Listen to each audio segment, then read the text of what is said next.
Shalom, selamat hari Minggu, selamat datang di Renungan Harian Toraya 21 Agustus 2022. Sebelum kita masuk renungan, kita berdoa. Bapa dalam nama Yesus, terima kasih atas berkat-Mu hari ini Tuhan. Kami dapat menghirup udara pagi ini Tuhan. Terima kasih Tuhan. Kami ingin baca firman-Mu, biarlah firman-Mu ini tetap di hati kami dan kami perbuat setiap hari di dalam nama Tuhan Yesus. Haleluya, amin. Pembacaan terdapat pada Yeskel 20 ayat 1 sampai 17. Yeskel 20 ayat 3. Hai anak manusia, bicaralah kepada tua-tua Israel dan katakanlah kepada mereka, beginilah firman Tuhan Allah. Apakah kamu datang untuk meminta petunjuk daripadaku? Demi aku yang hidup, aku tidak mau kamu meminta petunjuk daripadaku. Demikianlah firman Tuhan Allah. Tema pagi ini, respon atas kebaikan Tuhan.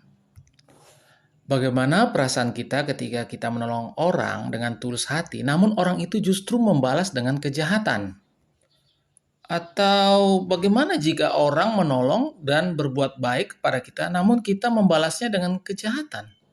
Apakah kita akan berhenti melakukan kebaikan? Perbuatan membalas kebaikan dengan kejahatan, itulah yang dilakukan oleh bangsa Israel kepada Tuhan yang senantiasa berbuat baik kepada mereka. Ayat 5-6. Mereka justru menyembah berterima kasih kepada berhala-hala yang mereka anggap berkuasa. Ayatnya 7. Inikah sikap dan sifat bangsa yang dipilih oleh Tuhan? Sungguh menyedihkan.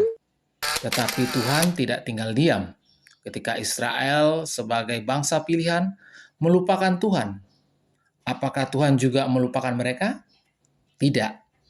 Inilah kasih Tuhan yang sungguh luar biasa. Namun, dalam kasih Tuhan ada keadilan. Karena itulah Tuhan memberikan peringatan keras kepada Israel agar bertobat dari kehidupan yang sia-sia, tidak tahu berterima kasih. Sebab jika mereka tidak bertobat, mereka pasti dihukum.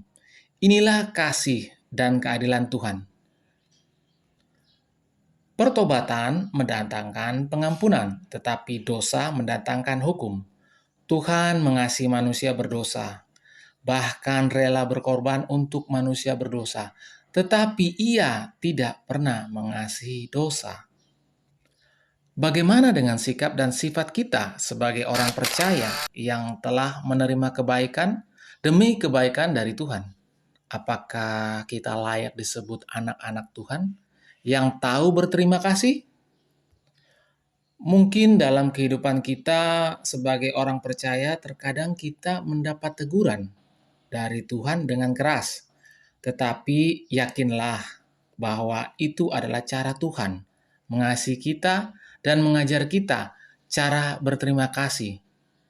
Kasih yang benar, amin.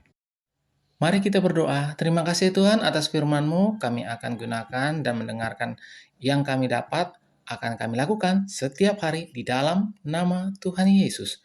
Haleluya. Amin. Selamat pagi, selamat beraktivitas. Tuhan Yesus memberkati. Amin.